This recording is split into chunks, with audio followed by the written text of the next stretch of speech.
going on, my pretty pandas? Happy Monday and welcome back to today's game review. Now today's review I'm very excited about because I took a lot of time in writing this over the weekend, which actually this article was up on my Patreon first. So for all the Patreons who saw it, I hope you guys enjoyed it. And I actually already got some comments back from some of you guys who got a secondhand read at it, because I always like sending it to one of my people to get like a second read, because I'll miss things in the article whenever I'm editing it that someone will catch and I'll be like, oh, thank you so much. You see, even YouTubers need editors too, okay? But this one I was really excited to do, and we're going to be discussing Resident Evil 7. Oh, I love this game so much. It's just like old times, only better. In 20 years of surviving death, we have come to a place where we have to survive it all over again. This time with a twist, a new home, and new faces that will greet us with a warm smile and invite us to our death. There's nothing new, no, but something much more, so welcome home. Resident Evil 7 is a very long-awaited game from the Resident Evil series.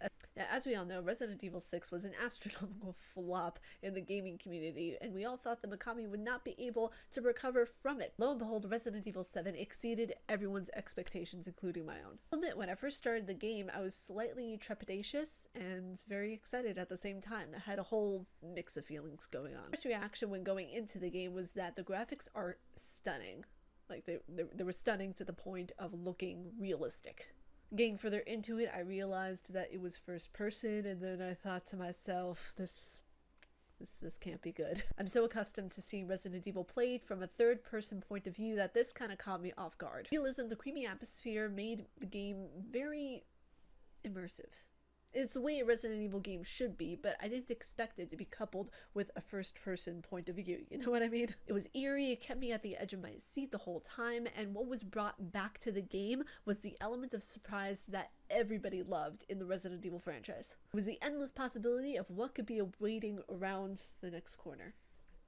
I didn't do that successfully, did I? Now let's dive into more of the plot line of the story, and I will get into the mechanics a little bit later on. So in the universe of Resident Evil 7, a new plot line has formed to a certain degree. We have some of the older characters that come back, well actually just one of the older characters that come back. This time it's with a new twist and an already immersive plot line. We play as the main protagonist, Ethan Winters, who after 3 years of searching finds a lead that brings him to the Baker family estate in search for his wife, Mia. The family welcomes him with a warm smile and a dark past that Ethan uncovers when he gets further into the mansion that he so becomes to fear. Now what I found interesting was that Mikami had no part in Resident Evil 7. I think he was doing a little bit of overseeing. I think he might have been overseeing a little bit like he did with the Evil Within 2, but I am unsure, and I did my research on it and I didn't see him listed anywhere in the credits, or maybe I wasn't doing a thorough enough research, because I was thinking, this is a Resident Evil game. Mikami had to have been a part of this to some degree,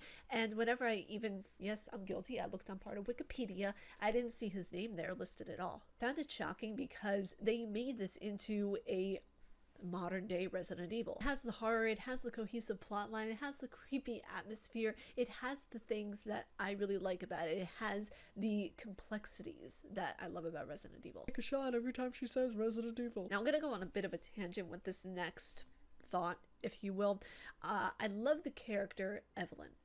I love the character Evelyn. I think she's a great new character that was brought into the script, if you want to call it, of Resident Evil, the universe. Let's call it the universe of Resident Evil. I like Evelyn. I really do. But I would have thought it to be more structured if she was like a byproduct of the T-virus. Like a T-virus subject gone wrong. I actually know of her role. Like, what was her role? I mean, in my opinion, I was very confused by the character and unsure if she was just a filler to make everything flow better. I understand that she is a grandmother in the game, but if that's the only aha moment, then why have her in the game?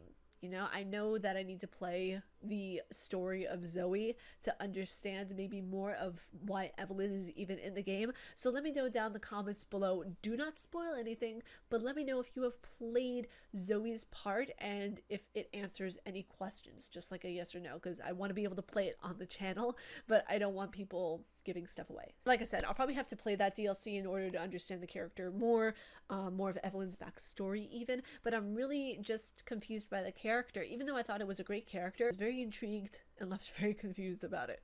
So let's get into the controls of the game. Being that it was first person, I was very hesitant and kind of skeptical about it, and I was like, I made it first person, oh no. Will the aim be good? Will the shots be accurate? Will it have awkward camera work? Will, the controls be good, etc, etc, etc. To my surprise, everything was actually pretty damn smooth. Everything was very well organized. The shooting mechanism was very steady, as well as in terms of the items list and how it went in conjunction with finding and combining items. That entire process was just made a whole lot easier. I hope they keep it the same for Resident Evil 2 Remake, which comes out January 25th of 2019. I don't think I can wait that long, y'all.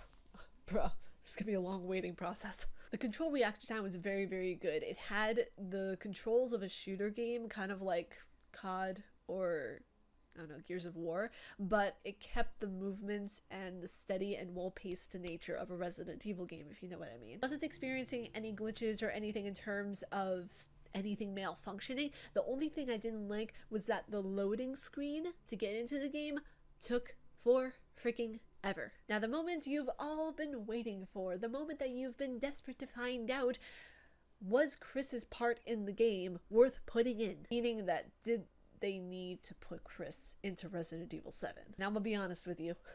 Bruh, I fangirled. It was a shock for me. I'm not gonna lie, I screamed, I cried. I was so happy that they put him in the game, and it wasn't like it was something where you knew he was coming into the game. It was a surprise. Like, I've never been really surprised in a game. I kind of always knew and anticipated what was gonna happen, and it's like, oh, there's a jump scare, jump scare. This took me off guard. It made me so happy, and I was filled with Resident Evil fangirl excitement, okay? The fact that he works for Blue Umbrella makes it more likely that there's going to be an 8th game. We already know what happens in Chris's DLC, Not a Hero, but I believe that there was a lot of good things that the dev did, and this was a good move on the dev's part to put Chris into this game. Not only linked with Resident Evil, all the previous games, it made everything cohesive. That way the story wasn't going and straying away from the core project that is Resident Evil. It stayed in that storyline, and I'm very thankful that they had good writers on their team that kept everything cohesive and well thought out, and just everything was very, very good. So did I like Resident Evil 7? You betcha, sweet baby Buddha. I liked Resident Evil 7. It was very good. I loved that they brought back everything I loved about the franchise. It brought back the genuine horror. It brought back the puzzles, the great voice acting, and killer music, because Resident Evil is known for their creepy, ambiotic, Halloween-esque music that I listen to help me get to sleep. So yes, buy the game, cherish the game, and let me know what you thought down in the comments below if you have indeed played Resident Evil Biohazard 7. But that's it for me. I hope you guys enjoyed this video. If you guys like my face and what I do, please be sure to subscribe and hit the bell down below, because I make videos every weekday. Stay casually nerdy, you guys, and I will talk to you all in tomorrow's video. Peace.